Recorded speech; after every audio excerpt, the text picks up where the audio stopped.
Hi, this is attorney Arkady Frekhtman. I'm a New York City personal injury trial attorney, and I'm coming to you today to answer an FAQ that a lot of viewers like you, as well as even other lawyers have. And that is, how do I settle my case in a mediation? Should I do a mediation? And this morning I came to the office and I started working and I was a little bit groggy. It's gonna snow in New York, so I wanted a cup of coffee. And I went downstairs and I got this cup and it says National Arbitration and Mediation, NAM. That's actually one of the mediation companies. They're very good. We use them a lot. They have excellent judges. And it gave me the idea for this video. So should you do a mediation? I think you should, but it depends on a few things, and you have to have some parameters in place before you do it, some steps that you have to have in place before you agree to a mediation. And those should be, number one, that the defendants, the insurance company, that they offer you a good faith settlement offer before you agree to go to the mediation. Because the last thing you want to do is just say, yes, I'll agree to go to a mediation, but you don't know what the defendants are going to offer you. You don't want to go into a mediation where you have an independent judge, known as a neutral, and even though it's non-binding, unlike an arbitration where the decision is binding, a mediation is non-binding, right? It's just an attempt to discuss the case. You can bring, witnesses, you can bring your clients, you have that judge, you have the other side, the lawyers, the insurance adjuster can come, it should come, you come, of course, but it's non-binding, meaning you don't have to agree. You can say no thank you, but the cost of the mediation is like $600 an hour sometimes for the judge's time, reviewing the materials, spending the time negotiating, and then maybe trying to settle a case even afterward, right? And it used to be you would go to the mediations in person and they would have a nice spread of food, you could have lunch there, they would give you these pens. But the cost of a mediation, sometimes, depending on the company, could be up to $2,000. And that's just our share as a plaintiff. So we would try to mediate serious cases, cases that are worth at least like $100,000 and up, because you're spending $2,000. But my point is, you really don't want to agree to go to a mediation unless you have a good faith offer. For example, if I think a case is worth, let's say, $500,000, and I'm trying to get $500,000, and the defendant says, do you want to go to mediation? I would say, sure, but give me a good faith offer. And what I mean by that is that the defendant tells me, I'm going to offer you $175,000. And then, we have more and we'll discuss more at the mediation. I would say, yes, let's do the mediation.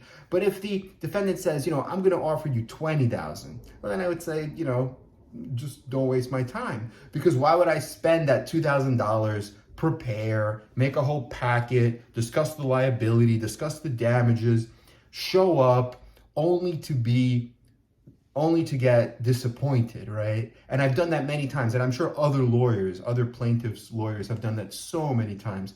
And I think it's almost like a game that the insurance company plays, right? Because they're holding the money. They're like the banker. They're holding the purse strings. So what they say is, oh, come, do a mediation. Oh, we don't have any offers, but we'll give you one at the mediation. They make all these promises, which could be false promises. They lure you in. And then at the mediation, they lowball you. They say, oh, they give you all these problems with the case and try to lowball you and say, oh, take $5,000, take $10,000. And like, what are you talking about? And then you get upset, and then you start to doubt your own case, right? That's what they're trying to do. It's like a psychological thing. So why do that to yourself? You have to stay strong, stay confident, go to trial. You could get a lot more in trial than you ever will get in any mediation. So as long as you have a good case. So definitely don't agree to mediation unless they give you that good faith offer. I think that's very, very important. You have to have that good faith offer and not a nuisance value offer. It really should be a stepping stone to what you think the case is worth. So if, like I said, if you're trying to get like $500,000, if they offer you 100, I don't even know if I would go to a mediation. It's too low. 175, okay. They're like almost halfway there. So I would give them the benefit of the doubt and I would say, okay, fine, let's talk turkey. I'm trying to get to 500, but does that mean that you have to know your own bottom line? Does that mean I would not take 450? You have to know your own bottom line. You probably, let's say you would take 450. So now if they're at 175, and then you have the mediation to bridge the gap. I've been to mediations where the opening offer was like, 10 or 15,000, and the case ended up settling for like 1.8 million, almost $2 million. So a lot can happen in a mediation. And also, don't forget that the mediation does not have to settle the case at one time, meaning the judge could still call the parties after the mediation. A lot of judges give their cell phone number, they continue to work, and then they come back for a second mediation. Like we just settled another case, and that case was a slip and fall on black ice, and it ended up selling for, I believe, 1.75 million in Queens. And that was a fusion case, a spinal fusion to the gentleman's lumbar spine. And that case actually went to 2 mediations, because the first time we had the mediation, and I think the lawyer handling it wasn't me, he didn't follow the rule. He just went, and they offered him like 300 or 200, and he got upset. He calls me up and I said, look, why are you doing this? So then I sent them a letter, one of my settlement opportunity letters, which I discussed in some other videos. And I said, look, you pay me X or else we're just going to go to trial, and the demand's going to, the settlement opportunity amount, the minimum amount we'll take is going to like triple. So I put them in the corner and I kind of scare them. I flipped the script on them. And so then the second time we went to the mediation, they took it more seriously, and the case ended up settling for almost $2 million, 1.75.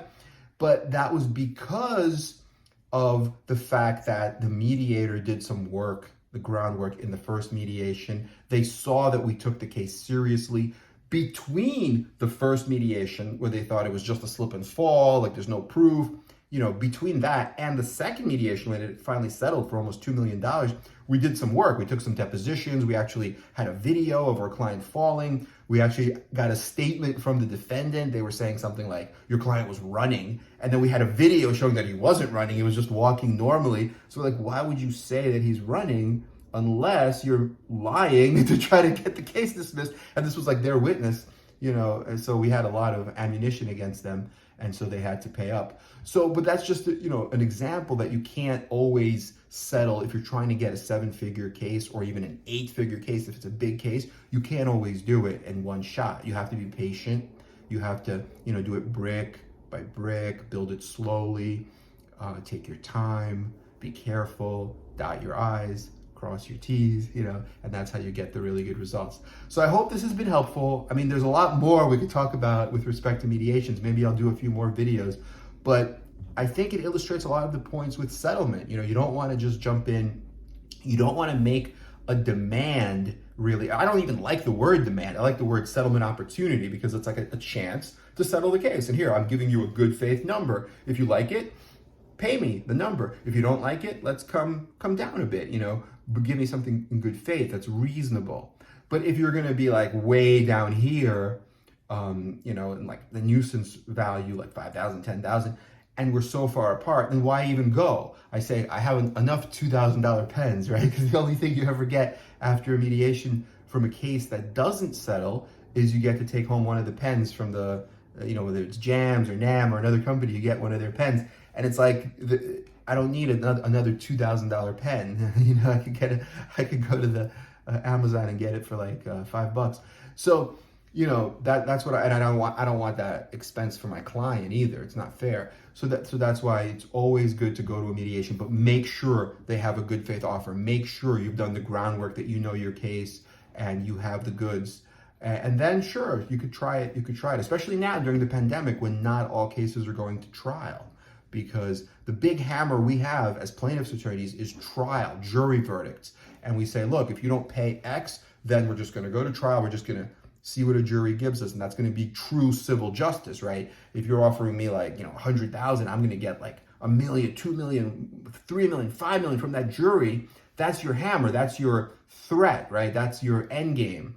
But, a lot of trials are still being paused because of COVID. So then lawyers have to survive, clients have to survive. They need to pay their bills. They need money now. And mediations is one of the ways that we get that done. But make sure that you guys, flush out the issue. Plaintiff and defense lawyers speak to each other. Don't just agree to go, get that good faith offer, and then you'll be set up and you'll have a successful case. So I hope this has been helpful, and I wanted to thank everyone again for listening to our channel, watching us, listening to our podcast, watching our videos. We're going to do a few lives coming up. We're approaching 1,000 subscribers, and we thank all of you for that. We're really grateful for everybody that's watching us and tuning in. And let us know what other content you want to see, because we are here for you. You guys are the reason that we have this channel. If it wasn't for you, viewers like you, we wouldn't be here, right? And we're not even PBS. We're not asking for any contributions. So let us know what you want to see. We'll make the videos for you. I put my one of my cell numbers in the description, in the chat, in the description to the video. You could actually text me, and then I'll text you back, or we could talk about your case, because a lot of people put comments as well. I can't always answer the comments in the right way, because there's just not enough information. I would need to ask you more questions to give you a proper answer. And I don't want to give you the wrong legal answer, because I would not be a good lawyer if I did that. So don't get offended if I don't give you the answer you want to see publicly in the comments. Just text me directly, email me directly. I'll be happy to jump on a call, or send you an email, and we could talk further. Okay, have a great night. Talk to you soon, and enjoy the weekend. We have snow coming. They say up to 12 inches, so we'll see. We'll see how it is, but it's just a little drizzle so far, so that's okay. All right, have a great weekend. Bye-bye.